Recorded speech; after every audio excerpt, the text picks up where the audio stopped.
रामलला की जो मंदिर है, अर्धनिर्मित मंदिर है और देश के जितने भी धर्मगुरु हैं, शंकराचार्य हैं, सभी लोगों ने इनकार कर दिया वहां जाने से कि महिला राष्ट्रपति जो आदिवासी हैं उनको निमंत्रण नहीं दिया गया। विधवा लोग अशुभ होती हैं सनातन धर्म में, तो क्या ये चरितार्थ नहीं करता है कि विधवा को बुलाने से वहां अशुभता जाएगी? तो ये बिल्कुल ही चरितार्थ करता है भारतीय जनता पार्टी का ये तरीका कि उन्होंने राष्ट्रपति महोदया जी को वहां पर निमंत्रण नहीं दिया। नमस्कार, स्वागत है आपका खबर फर्स्ट में। मैं आशुतोष पांडे। राम मंदिर को लेकर जिस तरह से सियासत काफी गर्म हो गई है, जहां बीजेपी एक तरफ रामलला के प्राण प्रतिष्ठान को लेकर उत्सुक है और कार्यक्रम हर दिन अयोध्या में एक नया कार्यक्रम होता है, और वहीं अगर विपक्ष की बात करें, खासतौर पर कांग्रेस की बात करें, आरजेडी जदयू की बात करें, बिहार की राजनीति को लेकर अगर हम बात करें तो रोज कुछ ना कुछ राम मंदिर को लेकर एक विवादित टिप्पणी आ जाती है। हमारे साथ आदित्य कुमार पासवान जी कांग्रेस से जुड़े हुए हैं। सबसे पहले स्वागत है आदित्य कुमार पासवान जी।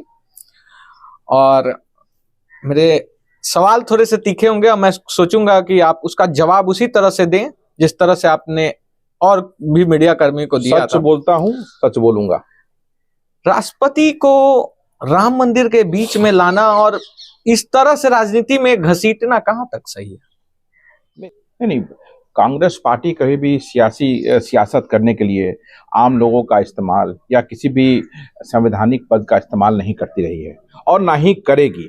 आज देखिए, जो रामलला की जो मंदिर है, अर्धनिर्मित मंदिर है और देश के जितने भी धर्मगुरु हैं, शंकराचार्य हैं, सभी लोगों ने इनकार कर दिया वहां जाने से। आखिर क्यों? क्योंकि वो जो सनातन का जो पूजा का पद्धति है उसको फॉलो नहीं किया जा रहा है। और हड़बड़ी में आज रामलला का प्राण प्रतिष्ठा किया जा रहा है मंदिर का, क्योंकि 2024 का चुनाव भारतीय जनता पार्टी देख रही है और भारतीय जनता पार्टी ने इसे अपने पार्टी का और आरएसएस का एक शो बना दिया है। तो यही कारण है कि कांग्रेस भी इसमें नहीं जा रही है। दूसरा बात कि जहां तक राष्ट्रपति महोदया जी का आपने जिक्र किया, तो ये पहली बार नहीं है कि राष्ट्रपति महोदया जी का अपमान भारतीय जनता पार्टी के द्वारा किया जा रहा है।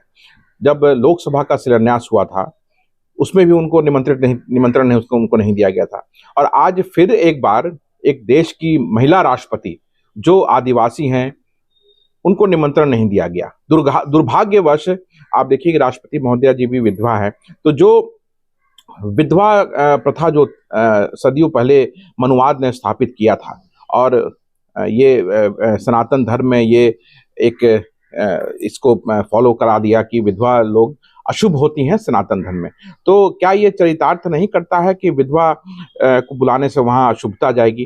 तो ये बिल्कुल ही चरितार्थ करता है भारतीय जनता पार्टी का ये तरीका कि उन्होंने राष्ट्रपति महोदया जी को वहां पर निमंत्रण नहीं दिया। तो अगर राष्ट्रपति महोदया जी का इस तरह से अपमान हो रहा है तो कांग्रेस पार्टी देश के लोगों के लिए खड़ी है, और जब देश के सबसे उच्च पद पर राष्ट्रपति महोदया जी हैं तो उनके सम्मान को अगर ठेस पहुंचाया जाएगा तो हम बढ़ चढ़ के उनके लिए बोलेंगे। और ये देश की महिला का अपमान है, देश में जो आदिवासी समाज है उसका अपमान है, एक विधवा जो दुर्भाग्यवश विधवा हो गई उसका अपमान है। और विधवा प्रथा को ये स्थापित जो मनुवाद ने किया है वो ये जो इनका चीज है जो इन्होंने नहीं बुलाया, ये चरितार्थ करता है कि ये विधवा प्रथा में विश्वास करते हैं। तो हम उसलिए इसका विरोध कर रहे हैं, और ये कोई राष्ट्रीय कार्यक्रम नहीं है। ये भारतीय जनता पार्टी और आरएसएस ने इसका अपना कार्यक्रम कर लिया है। और आप देखिए, धर्मगुरु भी जितने हैं वो भी नहीं जा रहे हैं इसमें। देखिए, आपके जवाब से दो बात सामने आई। पहला कि आधा मंदिर निर्माण हो रहा है, आधे मंदिर निर्माण में प्राण प्रतिष्ठा नहीं होती है, पूर्ण मंदिर का निर्माण होने के बाद होता है। लेकिन आपको बता दें कि रामलला का जहां स्थापना होना है वो पूर्ण हो चुका है, फर्स्ट फ्लोर बन के तैयार है। रामलला विराजमान जहां होंगे वो पूरा फ्लोर बन चुका है। तो क्या लगता है कि ऐसे में रामलला का अभी प्राण प्रतिष्ठान नहीं होना चाहिए आपके नजर? ये तो डिसाइड उनको करना है, हम बोलने वाले कोई नहीं होते हैं। और दूसरी बात, और अभी क्वेश्चन है, दूसरी बात बता दे कि बीजेपी का इन्वॉल्वमेंट इसमें आपको किस तरह से लग रहा है, जबकि न्योता देने का जो एक बनाया गया है वहां के मंदिर ट्रस्ट के द्वारा सबको न्योता दिया जा रहा है, तो आपको क्यों ऐसा लग रहा है कि बीजेपी ही है? आज जिस तरह से भारतीय जनता पार्टी एक्ट कर रही है उससे तो ऐसे ही प्रतीत हो रहा है ना कि सारा कंट्रोल भारतीय जनता पार्टी के हाथ में है। अब इसमें बताने की क्या आवश्यकता है किसी को भी कि ये भारतीय जनता पार्टी के द्वारा कंट्रोल नहीं किया जा रहा है। और जिस तरह से आदरणीय प्रधानमंत्री जी हमारे वो संबोधन करेंगे, कोई राष्ट्रीय कार्यक्रम तो है नहीं कि वो राष्ट्र को वहां से संबोधन करेंगे।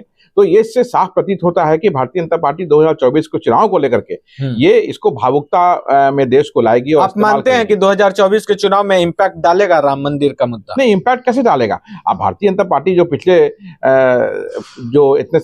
पिछले 9 वर्षों से जो कर रही है चुनाव, जो देश में सत्ता में है, जिस तरह से देश को उन्होंने बर्बाद किया है, तो लोग समझ चुके हैं कि इनका काम है धार्मिक उन्माद फैलाना, धर्म की राजनीति करना, ताकि इन्हें वोट मिल सके, और फिर वो प्रयास इसी बात का कर रहे हैं। लेकिन आज देश हमारा जो है वो महंगाई से परेशान है। हमारा जो आज युवा वर्ग है वो पढ़ाई करके अपना रोजगार की तरफ देख रहा है, तो इनका 2 करोड़ रोजगार देने का वादा वो भी खत्म हो गया। आपके बयान पे बीजेपी के प्रवक्ता के द्वारा साफ तौर पे कहा गया कि जब राष्ट्रपति बनाना था उस समय मोह कहाँ था उनका, क्यों नहीं वो समर्थन किए? ये दोनों पॉइंट का कोई कनेक्शन नहीं है। मतलब आप इसका मतलब ये है कि वो क्या कहना चाह रहे हैं कि एक दलित आदिवासी महिला को उन्होंने पद दे दिया और पद देख के अपमानित करेंगे, क्या उनका कहने का अर्थ ये है क्या? तो ये तो बिल्कुल ही गलत बात है अगर ऐसा बात वो बोल रहे हैं। तो अगर राष्ट्रपति महोदया है तो उनका ससम्मान होना चाहिए। और देश की एक आदिवासी और एक महिला, बात कहा गया है कि कांग्रेस जितने भी गठबंधन बनाती है, वो चाहे आरजेडी हो, जदयू हो, बसपा हो, सपा हो, सबको वो मतलब के लिए बस एक संगठन बनाती है और चुनाव में सिर्फ यूज होते हैं। उसके बाद उन सभी लोगों को यूज एंड थ्रो गेम के तहत कांग्रेस बाहर कर देती है सभी पार्टियों को। उसका एग्जाम्पल हमारे इंटरव्यू में बीजेपी के प्रवक्ता ने दिया कि सबसे पहले अगर लालू यादव जी को कोई जेल भेजा तो वो कांग्रेस थी। नहीं, वो देखिए, जो लॉ है उसको फॉलो करना चाहिए, हम उस पे हैं, उसको फॉलो करते हैं। तो अगर लॉ में कोई भी अगर हमारे क्या ये बात सही है? गठबंधन के साथी भी अगर कोई कुछ सही नहीं करेंगे तो कांग्रेस सरकार अपना काम करती है। उसमें कांग्रेस अगर गठबंधन की सरकार है तो सरकार अपना काम करेगी, किसी एक पार्टी की सरकार नहीं हुई वो। क्या इससे पहले क्या सिर्फ लालू जी का आप जिक्र क्यों कर रहे हैं? कांग्रेस पार्टी की जब सत्ता रही है तो कांग्रेस के अपने मंत्री तक लोगों को जेल जाना पड़ा है। क्यों? क्योंकि हम विश्वास करते हैं सही न्याय में। देश तभी आगे बढ़ेगा जब आप अपनी गलतियों को देखते हुए अपनी गलती को सुधारेंगे। लेकिन आज देखिए भारतीय जनता पार्टी में घोटाले पे घोटाले हो रहे हैं, स्कैम पे स्कैम हो रहे हैं, लेकिन दबा दिया जा रहा है उनको। तो ये जिन्होंने भी ये बात कहा है तो उनका बात ये बचकाना है और तथ्य से परे है। उनको ये चीज पहले सीखना चाहिए, समझना चाहिए, इतिहास के बारे में पूरा ज्ञान लेना चाहिए, तब बयान देना चाहिए। गुजरात वाइब्रेंट समिट में जिस तरह से बढ़ चढ़ के प्रधानमंत्री हिस्सा लेते हैं, उसको लेकर आपका क्या है? तो प्रधानमंत्री जी को अगर गुजरात वाइब्रेंट समिट में अगर जा रहे हैं तो देश के हर राज्य में जाना चाहिए।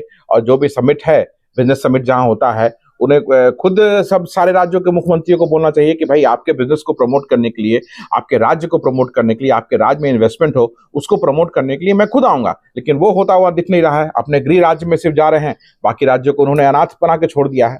तो ये दिखाता है कि प्रधानमंत्री जी प्रधानमंत्री देश के होते हैं, लेकिन आज जिस तरह से आदरणीय प्रधानमंत्री नरेंद्र मोदी जी काम कर रहे हैं, वो लगता है कि वो सिर्फ भारतीय जनता पार्टी के लिए काम कर रहे हैं, गुजरात के लिए और गुजरात के लिए काम कर रहे हैं।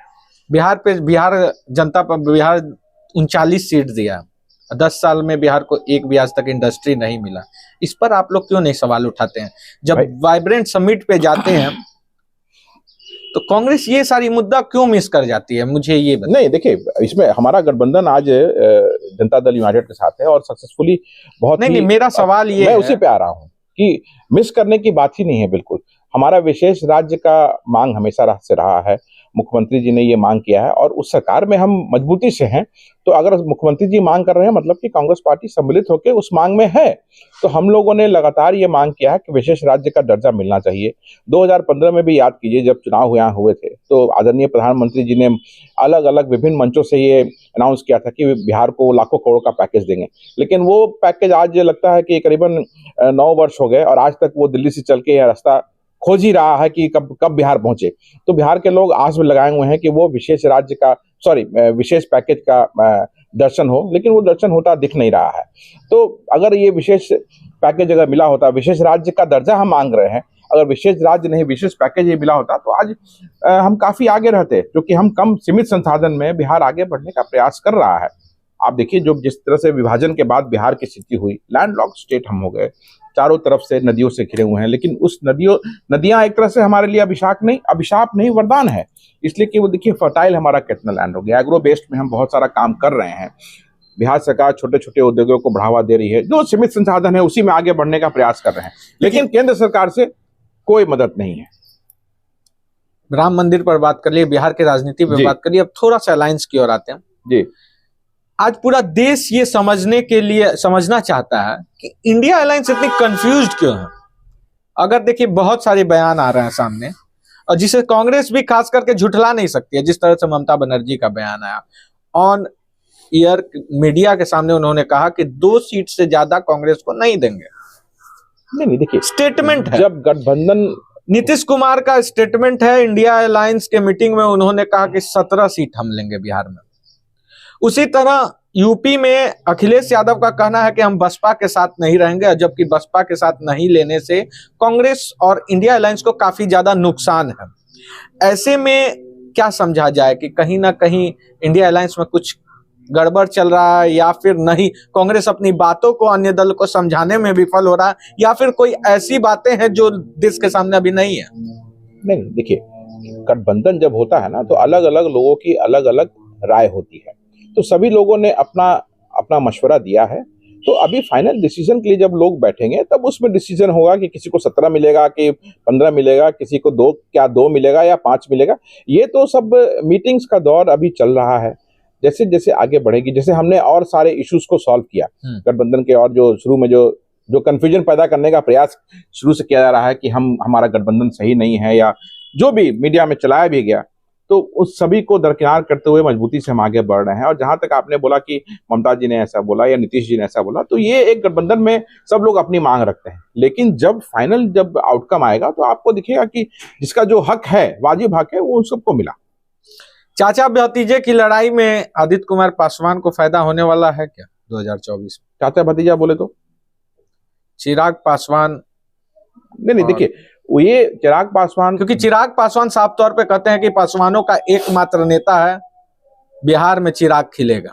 उनका एक नारा है, Bihari first, Bihar first, Bihari first. और 6% जो पासवान वोटर्स हैं, उनका साफ तौर पे कहना है कि वो कहीं ना कहीं सिर्फ और सिर्फ चिराग के फॉलोअर्स हैं। बिहार में तो वैकेंसी नहीं है मुख्यमंत्री की। अब वो नेपाल भूटान चले जाए तो अलग बात है। और जहां तक मैं समझता हूं, मैं जानता हूं कि अगर कोई अपने मुंह से ये कहता है कि मैं किसी एक समुदाय का लीडर हूं, तो ये उसका बचपना है और राजनीतिक समझ सूझबूझ उनको नहीं है।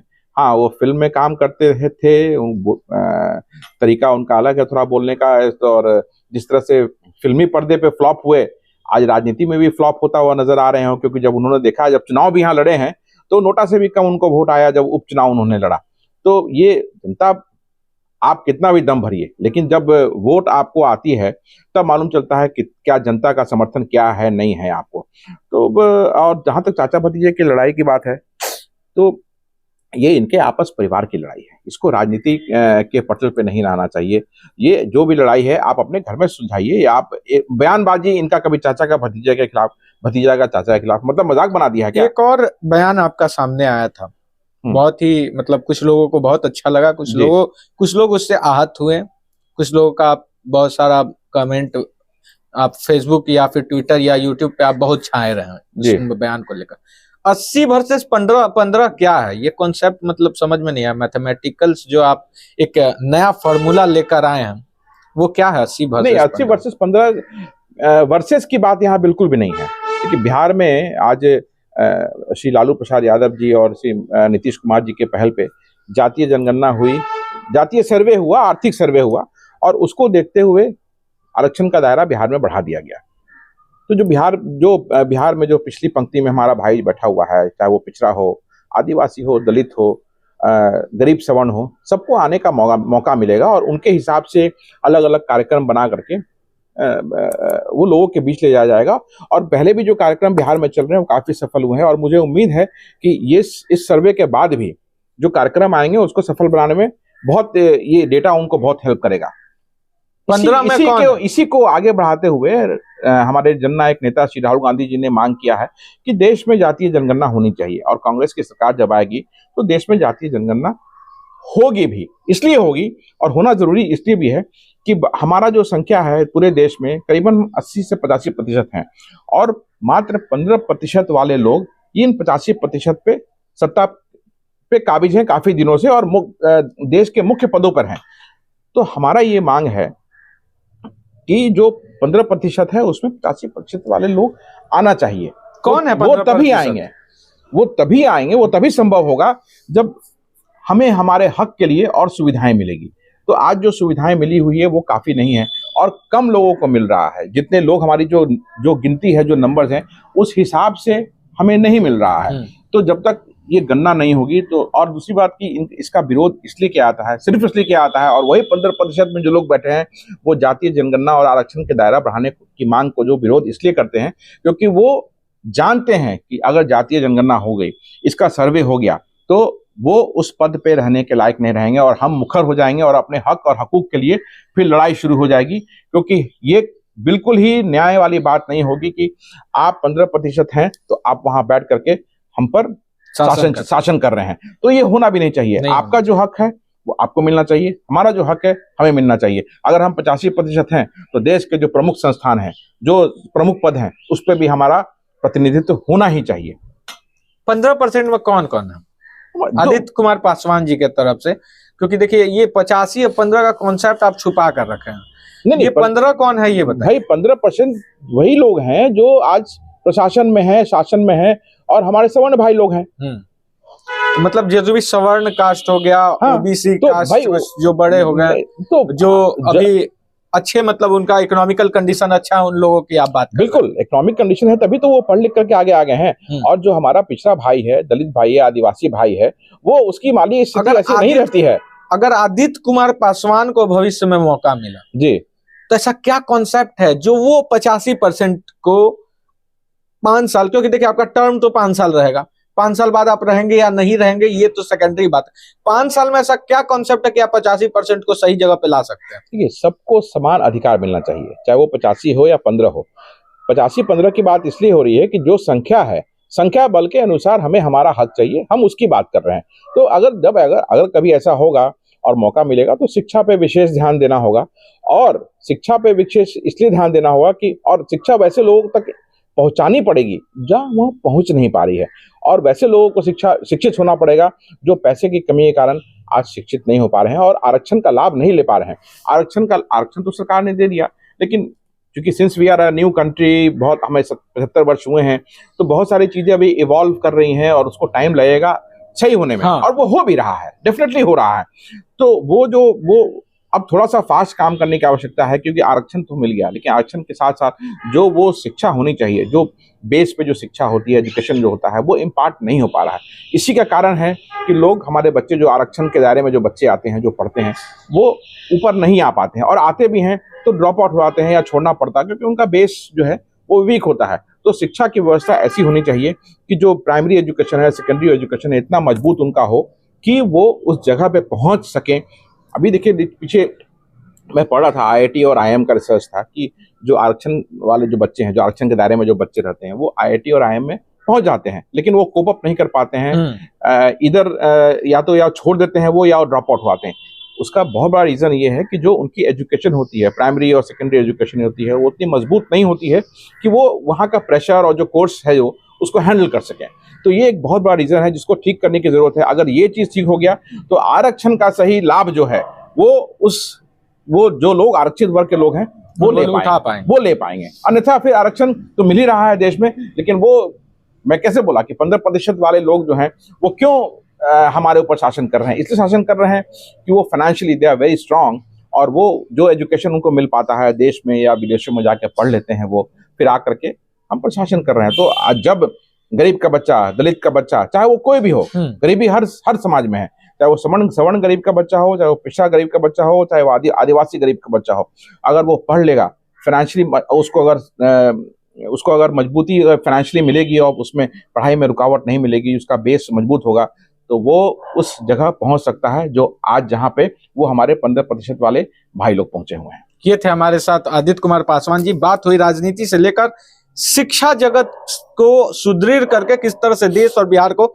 बढ़ाया जाए। पहली बार ऑन ईयर कैमरा पे कोई ऐसा नेता मिला जो रियल में देश में जो प्रॉब्लम है, सटीक प्रॉब्लम, अगर देश को विकसित बनाना है तो कैसे बनाना है, किस तरह से शिक्षा व्यवस्था सही होनी चाहिए, इस पर मुखर होकर बातचीत हुई और साफ तौर पे उन्होंने उसका सॉल्यूशन बताया कि प्राइमरी सेक्शन को जब तक हम स्ट्रांग नहीं करेंगे, उस लेवल का नहीं करेंगे जहां आज के डेट में कॉन्वेंट स्कूल का जो प्राइमरी सेक्शन का लेवल है, क्लास 10 तक जो लेवल प्राइवेट स्कूल में दिया जाता है, वो आईसीएसई बोर्ड हो या सीबीएसई, वैसा अगर Bihar secondary exam Bihar board का अगर जब तक नहीं होगा, तब तक बिहार का कोई भी समस्या हल नहीं हो सकता है। ये साफ तौर पर कांग्रेस के आदित्य कुमार पासवान जी का कहना था और ये मुझे भी अच्छी लगी। आप लोगों को अच्छा लगा या नहीं, कमेंट बॉक्स में जरूर बताइएगा। मैं चाहूंगा कि हर वो वर्ग इस बात को कोट करके जरूर जवाब दे। I'll give a closing statement, Ashutosh जी, कि ये सिर्फ बिहार में नहीं, this should happen pan around the country, and जो एजुकेशन सिस्टम है, it should be strengthened more and more, so that the deprived class of our country shall come forward. तो जब तक वो strengthen नहीं होगा एजुकेशन सिस्टम, फिर आरक्षण का लाभ नहीं मिल सकता, बहुत मुश्किल नहीं मिल सकता है। आईआईटी की बात की इन्होंने, एनआईटी की बात की कि आरक्षण से बच्चे चले जाते हैं, ये बहुत बड़ा मुद्दा है और शायद सियासी गलियारों में हमने आज तक किसी नेता से ये नहीं सुना। और दूसरा ऐसे टॉपिक पे बात करें, आरक्षण दे देना अलग बात होता है, लेकिन जो बात आज उन्होंने रखा वो सच में बहुत बड़ा बात है कि जाना और वहां पे सरवाइव करने का जो वो दर्द है वो उन्होंने टटोला है और उसका सॉल्यूशन बताया। बहुत अच्छा लगा। क्या बोलना चाह रहे हैं? मैं ये बोलना चाहूंगा कि आईआईटी बॉम्बे का आप जब देखेंगे, रिसर्च करेंगे आईआईटी बॉम्बे के बारे में, तो आपको बहुत सारे केसेस मिलेंगे जो आरक्षित बच्चे हैं वहां पहुंचते हैं, और बहुत सारे आरक्षित बच्चे ने वहां पे आईआईटी बॉम्बे के कैंपस में उनके छतों से कूद करके सुसाइड किया है, क्योंकि उनका शोषण वहां बहुत होता रहा है। तो अब एज अ पेरेंट्स, मतलब सब आईआईटी में कौन लोग जाते हैं? जो अच्छे वेल ऑफ लोग हैं, जो पढ़ने अच्छी बड़ी बड़ी कोचिंग में जाते हैं, उनके बच्चे वहां पहुंचते हैं। तो एज अ पेरेंट हमें ये हमेशा ध्यान देना चाहिए कि हम अपने बच्चों को क्या सिखा रहे हैं घर में।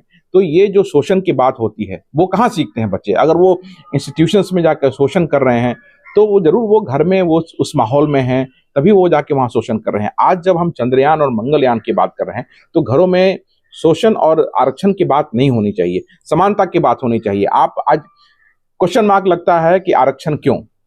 आरक्षण इसीलिए क्योंकि शोषण आज खत्म नहीं हुआ है। जब तक शोषण खत्म नहीं होगा आरक्षण बरकरार रहेगा। और ये चीज को सिर्फ सरकारों को या गवर्नमेंट को समझने की जरूरत नहीं है। जो हम आप हैं या हमारे जो सवर्ण मित्र हैं, एज पेरेंट्स, ये चीज सबको समझने की आवश्यकता है कि जब तक शोषण रहेगा तब तक आरक्षण रहेगा, और जब तक आप समानता की नजर से नहीं देखेंगे तब तक हम सभी लोग एक साथ बैठ के आगे नहीं बढ़ सकते। Thank you so much. ऐसे ही तमाम खबरों के लिए बहुत ही अच्छा लगा आपसे मिलकर आदित्य कुमार पासवान जी, और आपने जो आज मुखर होकर जनता के सामने जो अपनी बातों को रखी वो सबसे अच्छा लगा मुझे आज। ऐसे ही तमाम खबरों के लिए बिहार के सियासी पारा से लेके देश के सियासी हर एक वार्ड पे आप देखते रहे पैनी नजर खबर फर्स्ट का बना है, बनते रहेगा। मध्य प्रदेश, छत्तीसगढ़, बिहार, उत्तर प्रदेश, बंगाल के बाद झारखंड और गुजरात का इलेक्शन सर्वे बहुत जल्द आ रहा है। आज या नहीं तो कल ये दोनों राज्यों का इलेक्शन ओपिनियन पोल आपके सामने होगा। बने रहे खबर फर्स्ट के साथ।